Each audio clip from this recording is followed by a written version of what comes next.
उसको बल, स्त्री को सुंदरता, एक नारी को, एक पुरुष को एक बल, एक सुंदरता परमात्मा देता क्यों है? कभी आप लोगों ने अंदाजा लगाया?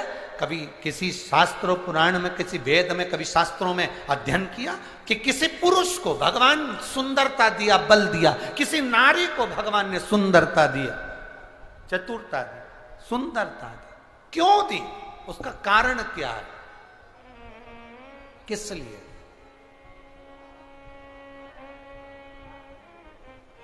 क्यों प्राप्त हुई? किस लिए प्राप्त हुई? शिव महापुराण की कथा में मां पार्वती जी जब उमा बनकर जन्मी थी, माता पार्वती का ये पार्वती अवतार तो 52 नंबर का है। 51 जन्म माता पार्वती के पहले हो चुके हैं।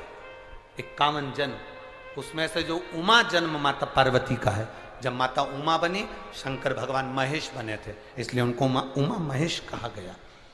तो उमा माता ने भगवान शिव जी से पूछा था, भोलेनाथ जी एक बात बताइए, हम आपसे पूछना चाहते हैं, हमें केवल इतना बता दीजिए कि नारी की सुंदरता नारी को क्यों प्राप्त होती? किस लिए प्राप्त होती? तो देवादिदेव महादेव ने कहा था, सुनो पार्वती, ये नारी की जो सुंदरता है, ये किसी पर पुरुष को रिझाने के लिए नहीं है। ये नारी की सुंदरता उसके हृदय के भाव को जनमानस तक पहुंचाने के लिए है कि मैं अपने हृदय से भी सुंदर भाव जनमानस को दे सकूं। एक शिक्षिका, आज शिक्षक दिवस है, तो मैं कहूंगा एक शिक्षिका, एक शिक्षक जब पढ़ाने के लिए स्कूल में जाता है, एक शिक्षक, एक टीचर, एक गुरु जब विद्या अध्ययन कराने के लिए जब पहुंचता है, विद्या अध्ययन कराने के लिए जब वो अपनी कक्ष में, अपनी क्लास में पहुंचता है, उस समय पर एक बात स्मरण में रखना, एक शिक्षिका अपने घर में अपने बच्चों को छोड़कर आती है। एक शिक्षक अपनी अभिमतता को अपने घर पर छोड़कर आता है, अपने बच्चों को जिनको वो पढ़ा रहा है, ये अंदाजा लगाकर बैठता है कि जिनको मैं ज्ञान दे रहा हूं उसमें से एक बच्चा कभी कलेक्टर बनेगा, तो कभी एसपी बनेगा, तो कभी एसडीएम बनेगा, तो कभी मिनिस्टर बनेगा, तो कभी मंत्री बनेगा। वो अंदर से अंदाजा लगाता,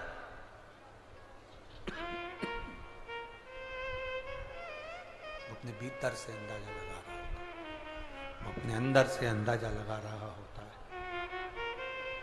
शिव कथा कह रही है, भगवान शंकर का संवाद कर रहा है, शिव महापुराण वर्णन कर रही है, शिव तत्व कह रहा है। सुगंधा ने अपने शरीर के बल पर ना जाने कितनों को अपने काबू में कर लिया, काबू में तो कर लिया। एक दिन क्या हुआ, अवंतिकापुरी में ऋषियों का आगमन हो गया।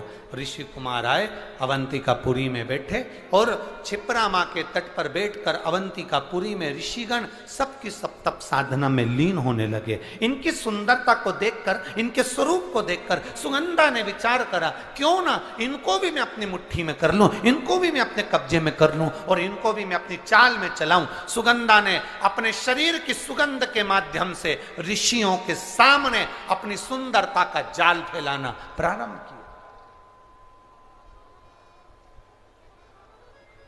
जब अपनी सुंदरता का जाल सुगंधा ने फैलाना प्रारंभ किया, ऋषियों को अपना बनाने के लिए जब जाल फेंका, अपनी सुंदरता का, अपनी सुगंध का जब जाल फैलाया, उस सुगंधा ने, ऋषि कुमार ने, एक ऋषि कुमार ने अपने ऋषियों से कहा कि ये कन्या जो सामने नजर आ रही है, ये कन्या श्रेष्ठ नहीं है, ये अपने काबू में ना जानो कितनों को कर चुकी है, तो ये अपने को भी कब्जे में करना चाहती है, ये अपने को कब्जे में लेना चाहती है, क्या करा जाए। ऋषियों ने कहा कोई बात नहीं,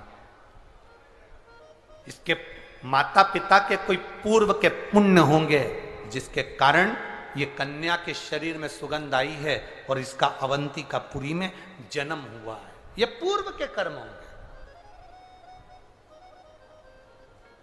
छिंदवाड़ा वालों के जितने भी श्रोता भाई बहन यहां पर कथा सुन रहे हैं, 16 सोमवार शिव महापुराण की कथा को 5 दिवस तक आप श्रवण कर रहे हैं, कभी अंदाजा लगाना कि आपके पूर्व के कोई पुण्य जरूर होंगे, उस पुण्य के बल पर यह शिव पुराण आपको मिली है।